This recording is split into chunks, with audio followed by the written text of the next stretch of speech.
नमस्कार, आपका स्वागत है। दोस्तों, स्नान केवल साधारण कार्य नहीं है, इसे शास्त्रों में तप के समान माना गया है। स्नान करना इतना आवश्यक होता है कि इसके बिना मनुष्य के शरीर की शुद्धि नहीं होती है। प्राचीन काल में पवित्र नदियों में स्नान करके शरीर को रोग एवं पापों से मुक्त किया जा सकता था, किंतु आज के समय में प्रत्येक मनुष्य नदी में स्नान नहीं कर सकता। इसके लिए शास्त्रों में कुछ बहुत रहस्यमयी मंत्रों का निर्माण किया गया है। इन मंत्रों का उच्चारण करना बहुत ही आसान होता है, लेकिन इनका प्रभाव बहुत ही चमत्कारिक माना गया है। भगवान श्री कृष्ण ने स्नान की जो विधि बताई है और जिन मंत्रों के बारे में बताकर कोई साधारण मानव किस विधि से स्नान करता है और स्नान करते समय इन लघु मंत्रों का जाप करता है तो उसके समस्त पापों का नाश उसी क्षण हो जाता है। उसके जीवन से दुख दरिद्रता का नाश होता है और उसे लक्ष्मी की प्राप्ति होती है।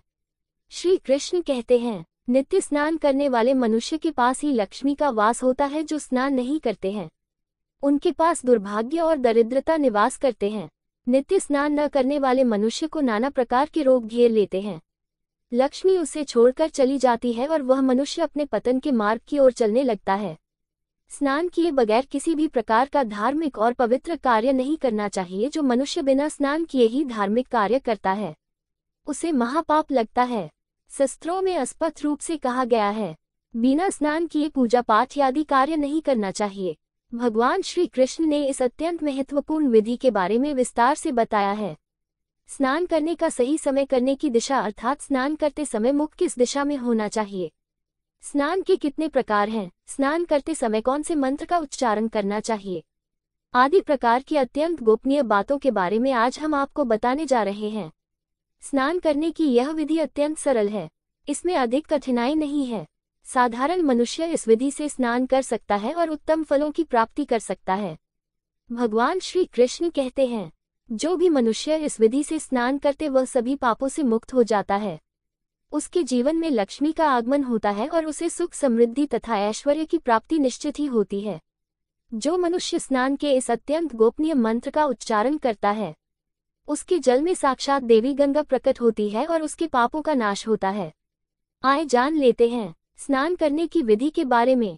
स्नान करते समय दिशा को ध्यान में रखना चाहिए। शास्त्रों के अनुसार मनुष्य को स्नान करते समय अपना मुख पूर्व तथा उत्तर दिशा की ओर करना चाहिए। स्नान करते समय अपनी पीठ दक्षिण दिशा में करनी चाहिए। उत्तर दिशा में पवित्र नदियों का उद्गम है। गंगा, जमुना, सरस्वती आदि नदियों का उद्गम स्थान उत्तर दिशा में है, इसीलिए स्नान करते समय अपना मुख उत्तर दिशा में करना ही शुभ माना गया है। इस दिशा में मुख करके स्नान करने से तन और मन दोनों ही पूर्ण रूप से शुद्ध होते हैं। दोस्तों, भगवान श्री कृष्ण कहते हैं, स्नान करने के लिए सुबह का समय ही सर्वोत्तम होता है। प्रातःकाल स्नान करने के पश्चात मनुष्य शुद्ध होकर जब पूजा पाठ आदि समस्त शुभ कार्यों के योग्य बनता है। स्नान किए बगैर किसी भी प्रकार का शुभ कार्य नहीं करना चाहिए, इससे जीवन में दुर्भाग्य आता है। श्री कृष्ण कहते हैं, 9 चित्रों वाले मनुष्य के शरीर से दिन रात गंदगी निकलती रहती है, इसीलिए इसे नित्य शुद्ध करना आवश्यक होता है। श्री कृष्ण कहते हैं, यदि संभव हो तो शुद्ध तीर्थ में स्नान करना चाहिए, क्योंकि यह मलपूर्ण शरीर शुद्ध तीर्थ में स्नान करने से शुद्ध होता है। यदि ऐसा संभव न हो तो शुद्ध जल से स्नान करना चाहिए। जो मनुष्य नित्य प्रातः काल में स्नान करता है उसके पास दुष्ट शक्तियां नहीं आती है, उस पर कभी बुरी नजर का और नकारात्मक शक्तियों का प्रभाव नहीं पड़ता है। साथ ही उसके पापों का नाश होकर उसे पुण्य की प्राप्ति होती है। रोज स्नान करने से मनुष्य को सौंदर्य, तेज, बल, पवित्रता, लंबी आयु, आरोग्य, नियोक्ता, बुरे स्वप्न का नाशता और मेधा ये 10 गुण प्राप्त होते हैं और मनुष्य संसार में कीर्ति पाता है। श्री कृष्ण कहते हैं कि संसार के सभी पवित्र कार्य स्नान मूलक है, अर्थात कोई भी पवित्र कार्य बिना स्नान किए कभी संपन्न नहीं होता है।